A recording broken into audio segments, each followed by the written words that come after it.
예, 주일부터 오늘까지 계속 매일 만나고 있습니다. 예, 그렇지 않으신 분 더러 있으시겠습니다만 대부분 주일부터 계속 만나고 있습니다. 재직 세미나 때문에 어제도 그제도 이렇게 성전에 우리가 모였었습니다.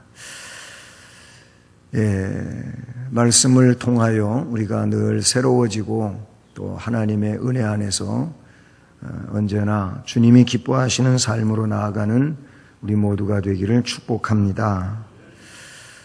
이 야고보가 본문에 나오고 있죠. 예수 그리스도의 종이요 야고보의 형제인 유다가 기록했는데 그 유다가 그리스도의 종이며 야고보의 형제다 이렇게 말하고 있습니다. 여기 나오는 야고보는 역시 주의 형제 야고보로 성경에 나타나고 있고요. 그래서 이 야고보는 예수님의 형제로서 예루살렘 교회에 아주 잘 알려져 있는 그런 인물입니다. 예수님의 제자 가운데도 야고보가 있죠. 또 예수님의 형제 가운데도 야고보가 있어요. 그 예수님의 동생 야고보라는 것이 말입니다. 이 야고보는 야고보서의 기록자이기도 하지요. 예수님의 제자 야고보는 사도행전에 보면 순교했어요. 그리고 베드로도 죽이려고 옥에 가둬놨었던 일이 있죠. 이 야고보를 죽이고 나니까 이 헤롯이 인기가 막 올라가는 겁니다. 그래서 내가 또 한 사람 죽여야 되겠다 하고 베드로를 옥에 가둬놨을 때 그런데 성령께서 하나님의 사자가 그 베드로를 옥에서 꺼내는 그런 내용이 사도행전에 나오지 않습니까? 바로 그때 순교한 야고보는 사도 야고보고 야고보서를 기록한 야고보는 예수님의 동생 야고보라는 겁니다. 그리고 이 말씀에 보니까 야고보의 형제인 유다는 그러므로 이 유다는 역시 야고보의 형제이기 때문에 동시에 예수님의 형제가 된다 이렇게 볼 수 있죠.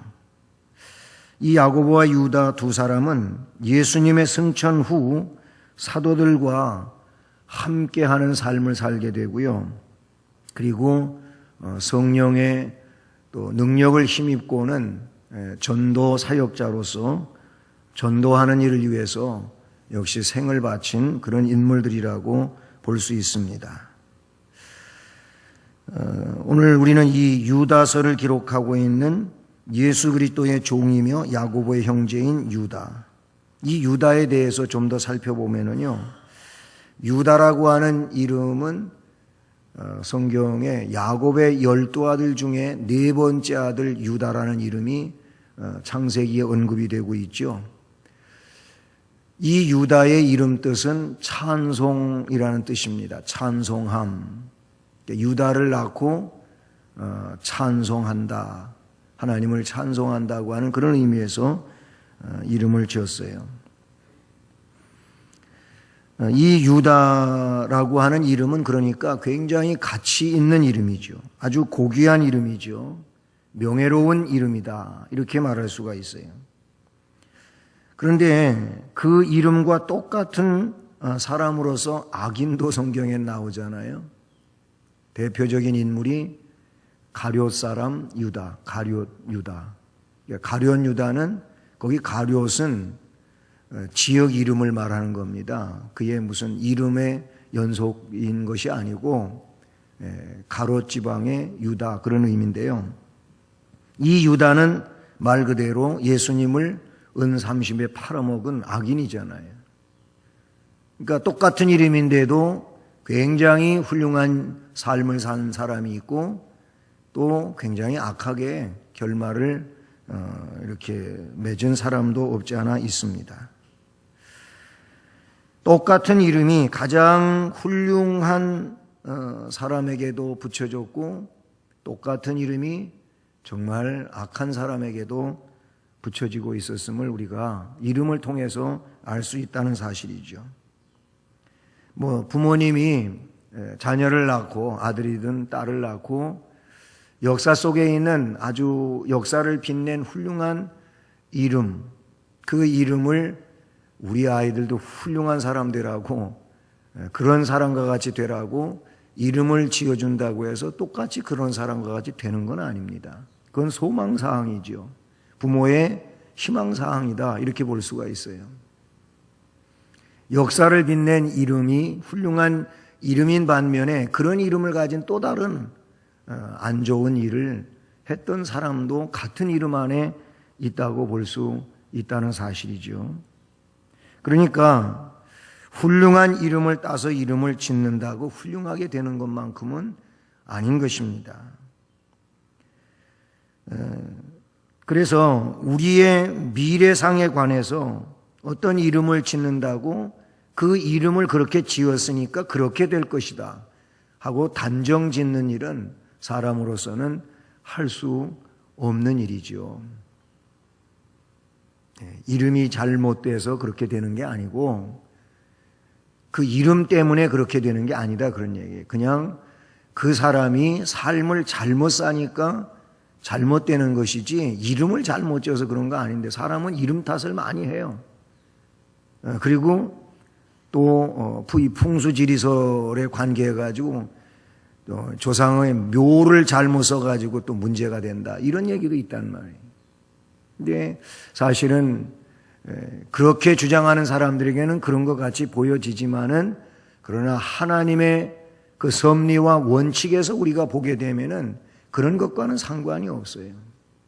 그런 것과는 상관이 없음을 분명히 우리는 성경을 통해서 알아야 된다, 그거예요. 그렇게 따르는 것이 어떻게 보면은 이게 우상 숭배일 수도 있고 또 엉뚱한 그런 믿음을 갖는 일이라고 볼 수 있어요. 우리는 하나님의 함께하심, 그리고 하나님의 말씀을 따라서 삶으로 하나님께 복을 받는 그런 사람이라고 하는 것을 기억을 해야지, 이름이 좋아서 아니면은 묘를 잘 써서 명당 자리를 차지해가지고 이런 내용과는 성경에는 맞지 않다, 그렇게 볼 수 있는 것이죠.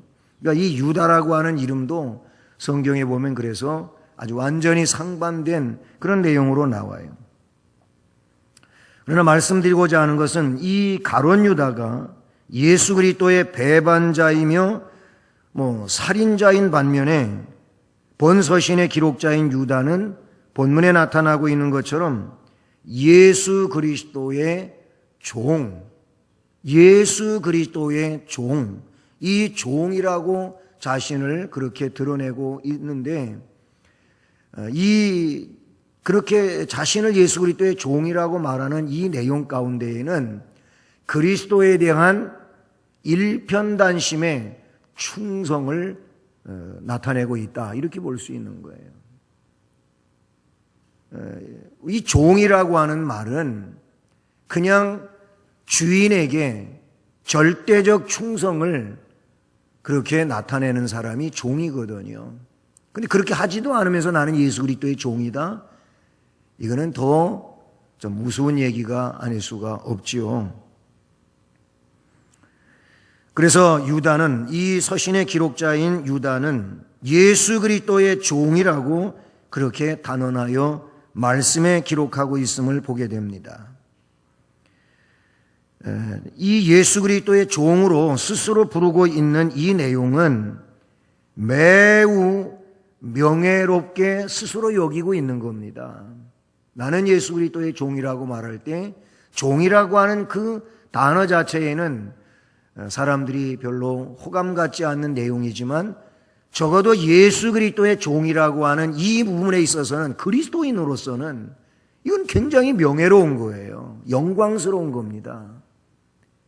그 그리스도의 종은 결국 구세주, 자신의 주인, 영원한 영생의 주관자인, 그리고 그 모든 것의 결정권을 갖고 있는 심판자인 그분의 종이라고 할 때에 이거는 엄청난 내용이 아닐 수가 없다는 것이죠. 그래서 사도들은 이 용어를 즐겨 썼어요. 바울도 그랬어요. 베드로도 그랬어요. 성경에 나오는 이런 믿음의 인물들은 그래서 그리스도의 종이라고 하는 말을 즐겁게 사용한 줄로 믿습니다. 자기가 육적으로는 예수 그리스도와 형제였으니까 이 유다가 말입니다. 유다가 예수님하고 형제잖아요, 형제. 그 마태복음 13장 55절이라든지 마가복음 6장 3절 말씀을 보면 동일한 본문인데요. 어떻게 기록하고 있느냐 하면 사람들이 이 예수, 나사렛 예수의 행적에 대하여 깜짝 놀라면서 좀 믿겨지지 않는 거예요. 그래서 뭔 이야기를 하냐면은 이는 그 목수의 아들이 아니냐. 이 나사렛 예수가 행하는 일을 보면은 이거 도대체 믿겨지지 않는 일들이 일어나고 있는 거예요. 그래서 그 출신을 이야기를 하는데 목수의 아들, 그 요셉의 아들이 아니냐. 그 어머니는 마리아가 아니냐. 그 형제들은 야고보, 요셉, 시몬, 유다가 아니냐. 거기 보면 야고보도 나오고 네 번째로 유다도 나오잖아요.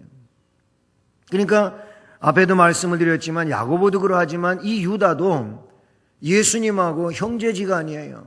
예수님을 형님 그렇게 할 수 있고 예수님이 그 유다에게 야, 사랑하는 동생아 뭐 그렇게 할 수 있는 그런 형제지간이에요.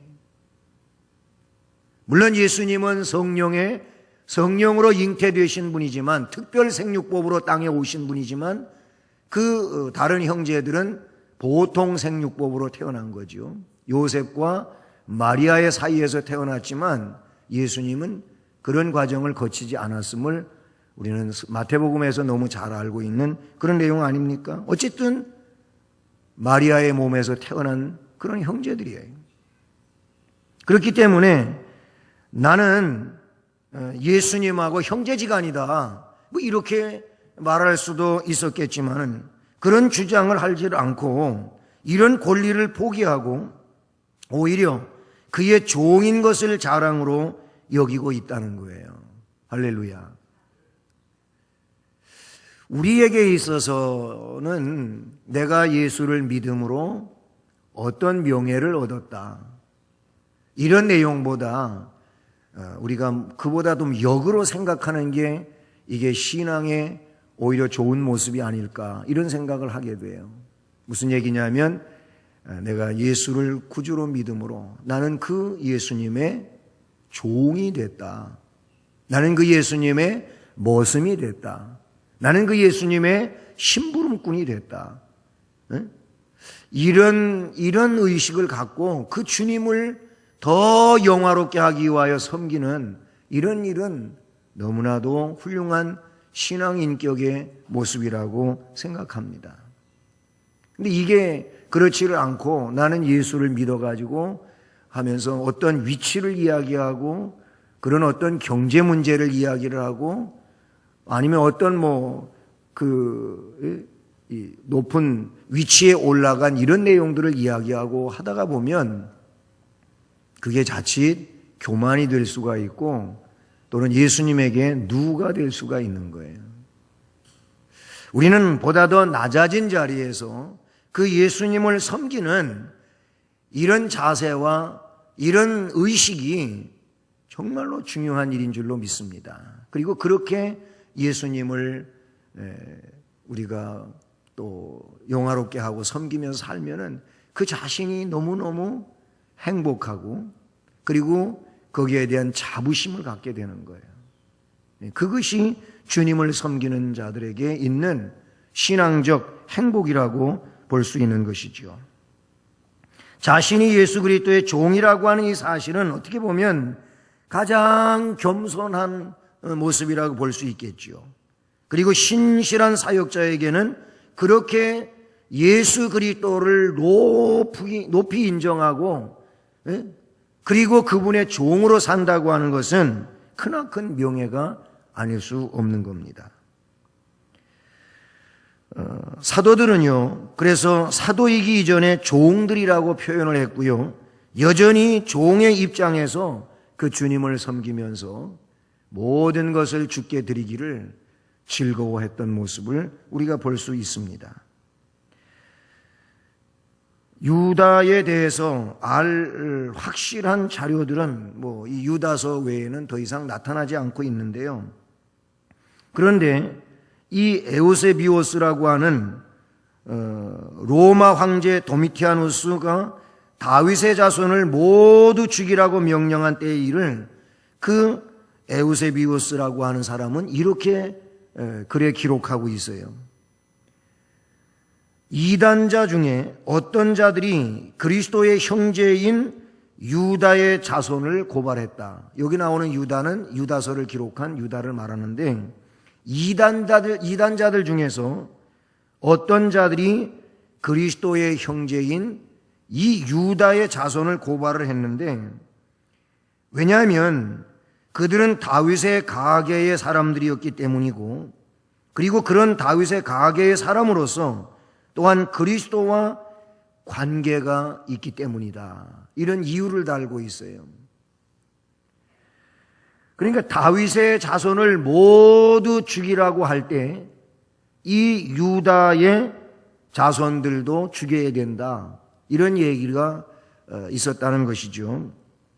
그래서 그 후의 기록에 의하면 이 사람들은 박해하는 자들의 앞에서 훌륭한 신앙 고백을 하고 그리고 목숨을 내준 이런 일들이 역사에 있다는 사실이죠. 그러니까 뭔 얘기를 하고자 하는 거냐면은 그만큼 이 유다와 그의 후손들은 역시 복음을 위해서 그리스도의 종으로 목숨도 불사하고 이렇게 살았다고 하는 그 내용을 입증하는 역사적 자료라고 보는 것이죠. 그러니까 어떤 상황에서 그때만 그런 말을 하고 산 것이 아니고 실제적으로 그 역사 앞에서 그들이 고백했던 내용대로 삶을 살았다고 하는 이 내용을 말하는 것입니다. 그렇잖아요. 고백과 삶은 어떻게 보면 좀 다를 수도 있어요. 고백은 그렇게 했지만은 실제적 삶의 앞에서 고백과 다르게 그렇게 또 행동할 수 있고 변명할 수 있고 할 수 있지만은 그들은 그렇지를 않았다는 것이죠.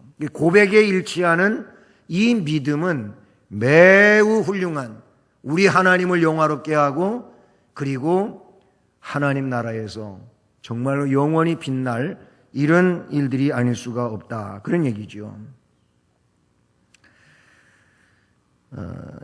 이 유다서와 베드로 후서와의 사이에는 아주 주목할 만한 유사점이 많이 있어요. 그 중에서도 베드로와 유다가 당시에 이단 교사들이라든지 낮은 도덕적 상태에 깊은 경계를 하고 있는 이런 내용들은 베드로 후서와 유다서에 유사점을 갖고 있기 때문에 그래서 베드로 사도와 이 유다는 역시 공유하고 한 이런 밀접한 관계와 또 연관성 안에 있었다라고 볼 수도 있는 것이죠.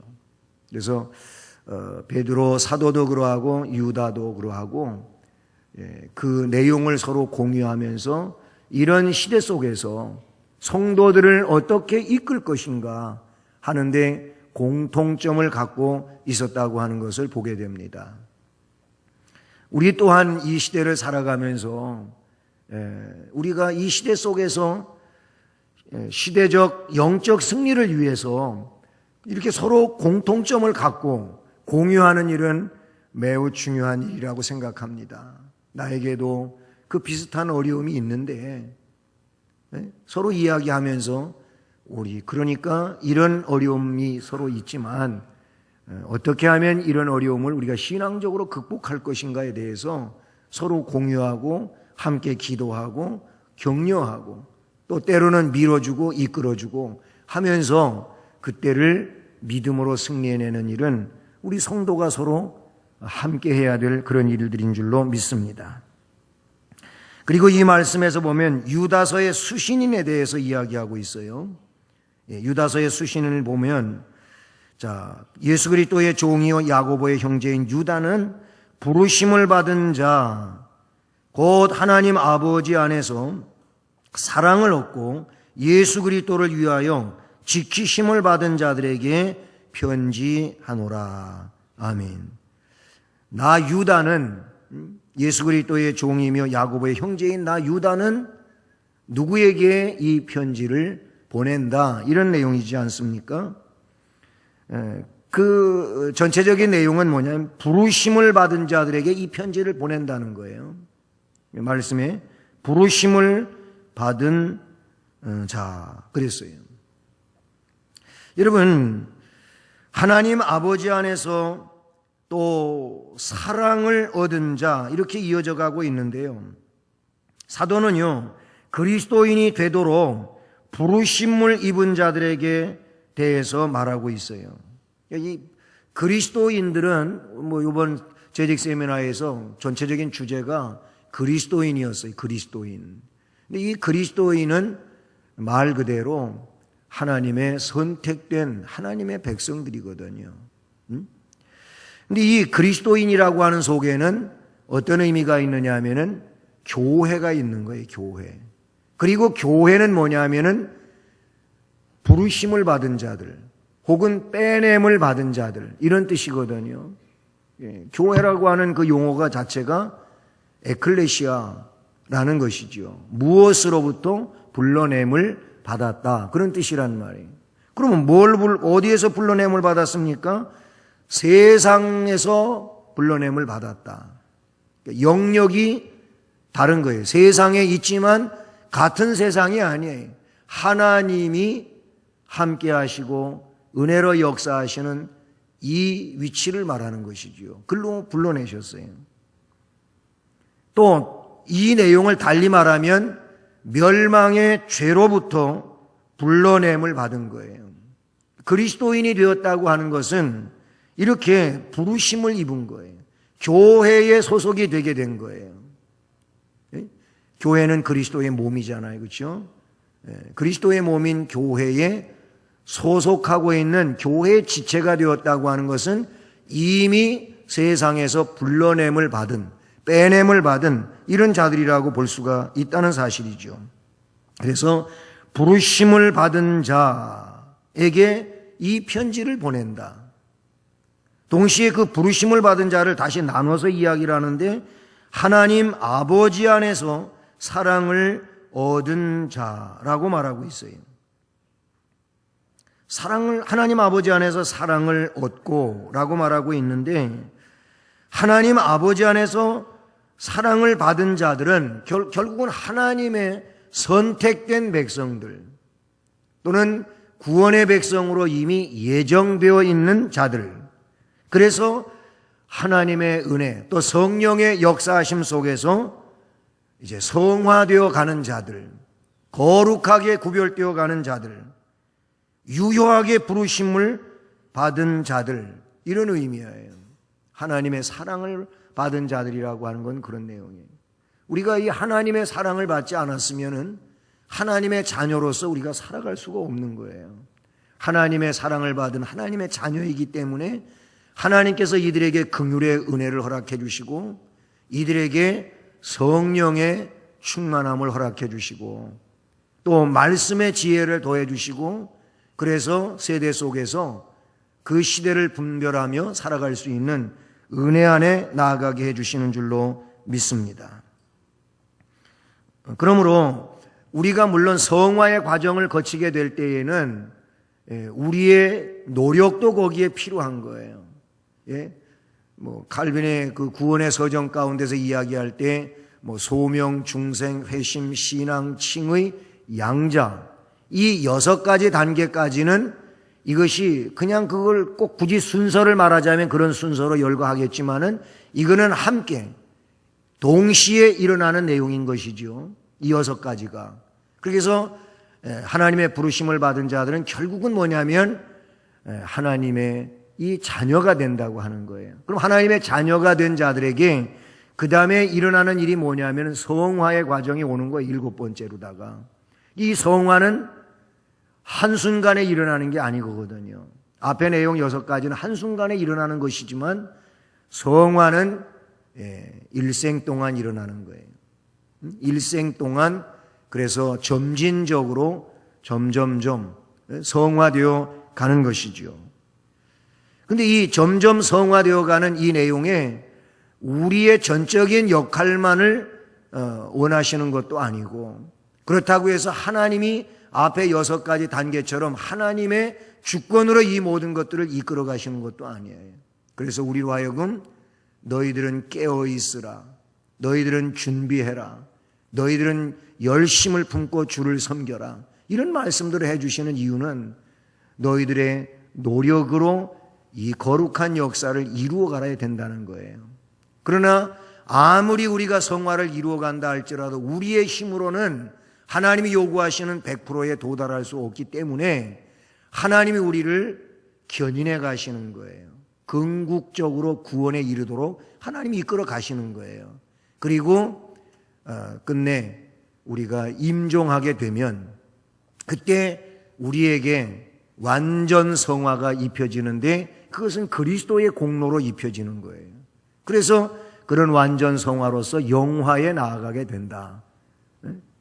그런 내용이 우리 구원의 서정에 관한 그런 내용들이란 말이죠. 때문에 우리의 성화와 갱생은 하나님과 그의 은혜로 말미암은 것이면서도 우리가 감당해야 되는 이런 열정적인 신앙의 내용 가운데 있어야 된다고 하는 것을 말해주고 있어요. 그래서 이 유다서의 수신인은 그러므로 하나님 아버지 안에서 사랑을 얻은 자들에게 보내어지는 것이다. 여러분, 하나님 아버지 안에서 사랑을 얻은 자들로 믿어지십니까? 우리는 다 부르심을 받은 자들로서 하나님의 사랑 안에 있는 자들인 줄로 믿습니다. 이제 우리가 해야 할 일은 말씀에 근거해서 자꾸자꾸 더 거룩해져 가야 될 줄로 믿습니다. 우리 주님의 장성한 분량에 이르기까지 나아가도록 우리는 힘써야 될 줄로 믿습니다. 그 다음에 또 이 수신인에 대한 이야기는 어떻게 이어지고 있느냐 하면 예수 그리스도를 위하여 지키심을 받은 자들이라고 말해요. 이들에게 편지한다 라고 말씀하고 있습니다. 예수 그리스도를 위하여 지키심을 받은 자, 부르심을 입고 성화된 사람들은, 즉 하나님의 사랑 안에서 살아가는 이런 사람들은 그리스도를 위하여 지키심을 받는 자들이라고도 볼 수가 있어요. 주님께서는요, 이 귀한 일을 시작하셨어요. 그리고 이 일을 시작하셨기 때문에 그 일을 마침내 이루시고야만은 그런 성실하신 주님, 미쁘신 주님, 믿을 만한 주님이신 줄로 믿습니다. 우리들은 사실은 변하기 쉬워요. 변질되기 쉬워요. 하지만은 우리를 붙잡고 계시는 예수님은 변치 아니하시는 주님이신 줄로 믿습니다. 할렐루야. 때문에 그 주님에 대한 믿음을 언제라도 우리는 의심할 일이 없어요. 그냥 우리에게는 확신만 하면 되는 거예요. 이 믿음이 우리 안에서 더 강해지기를 주님의 이름으로 축복합니다. 이런 이들에게, 즉 부르심을 받고 하나님 아버지 안에서 사랑을 얻고 예수 그리스도를 위하여 지키심을 받은 자들에게 말씀이 보내어졌다. 결국 오늘 이 시대에 우리에게 이 말씀이 보내어진 줄로 믿습니다. 그러므로 우리에게 보내어진 이 말씀을 우리가 읽으며 묵상하면서 또 이렇게 말씀이 강해되어지는 내용을 들으면서 이 시대 속에서 이 말씀을 우리를 위해서 보내주셨으니까 이 말씀 앞에 우리를 바르게 세워가는 은혜자가 되기를 주님의 이름으로 축복합니다. 자, 유다는 그러면서 2절 말씀에서 긍휼과 평강과 사랑이 너희에게 더욱 많을지어다. 아멘. 이것은 사도적 축복이라고 볼 수가 있어요. 기원이죠. 긍휼, 평강, 사랑이 너희에게 더욱 많을지어다. 아멘. 이 명령과 같이 우리 안에 긍휼과 평강과 사랑이 더 많아지시기를 주님의 이름으로 축복합니다. 여러분에게는 긍휼이 얼마만큼 되실 것 같습니까? 네? 여러분에게는 평강이 얼마만큼 되십니까? 여러분 스스로가 나에게 있는 긍휼이 얼마만큼 될까? 나에게 있는 평강은 얼만큼 될까? 또한 마지막에 나오는 나에게는 사랑이 얼마만큼 될까? 스스로 나에게 있는 이 긍휼과 평강과 사랑을 한번 측정해 보시길 바랍니다.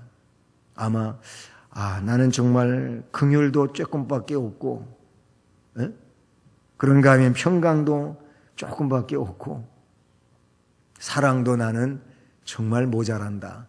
아마 그러시는 분들도 없지 않아 있을 수 있고요. 그래도 나는 조금 나은 것 같은데, 괜찮은 것 같은데 그러실 수도 있고, 하나 우리는 사실은 부족하지요. 너무 부족하죠. 그래서 이 말씀은 뭐라 그러냐면은 너희에게 이 긍휼과 또 사랑과 평강이 더욱 많을지어다 그랬어요. 할렐루야. 많아지십시오. 지금 긍휼이 많아야 정말 은혜로운 삶을 살아갈 수가 있어요. 평강이 많아야 행복한 신앙인으로 살 수가 있어요. 사랑이 많아야 덕 있는 신앙생활을 살아가는 신앙인이 될 수 있는 줄로 믿습니다. 사실 하나님의 긍휼은요, 우리가 가지고 있는 것, 또 바라는 모든 좋은 것들의 원천이고 근원이 되는 줄로 믿습니다. 이 긍휼이 그런 놀라운 원천이에요. 그러니까 우리가 긍휼을 가지게 될 때 거기에 신앙적 능력과 거룩한 행복이 주어지게 되는 줄로 믿습니다. 성경은 그래서 우리에게 긍휼이 있어야 될 것을 여러 저기에서 말씀하고 있는 것을 우리가 볼 수 있지 않습니까? 그리고 평강 또한 그런 것이죠. 우리는 긍휼을 이미 소유했다는 이런 생각을 통해서 내 안에 평강이 오는 거예요. 나는 하나님의 긍휼을 입은 자로 역시 긍휼의 삶을 살아가고자 하는 이런 열망을 갖게 될 때 이 내 안에 말할 수 없는 평강이 물밀듯 밀려오게 되는 줄로 믿습니다. 이게 그냥 평강을 이야기한다고 해서 평강이 있는 게 아니에요. 평강은 그런 거예요. 내 안에 평강이 밀려오기 시작하면은 정말 말 그대로 모든 게 다 문제가 되지를 않습니다. 다 은혜로 되는 거예요. 은혜로 되는 거예요. 이런 평강이 많아지시기를 축복합니다. 사랑 또한 그런 것이지요.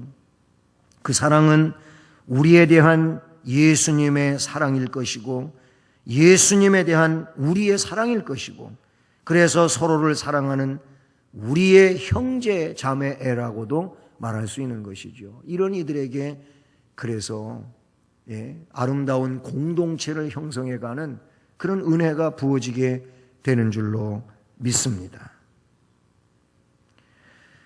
모쪼록 우리는 긍휼과 평강과 사랑이 더욱 많아지는 이런 은혜가 있기를 주님의 이름으로 축복합니다. 그래서 행복한 신앙인으로 신앙생활을 해나가는 은혜 안에서 오늘보다는 내일보다는 모레가 더 은혜롭고 또 행복한 이런 신앙인으로서 우리 주님께 영광을 돌리고 인생을 살아가는 은혜가 있기를 주님의 이름으로 축복합니다. 우리 찬송가 305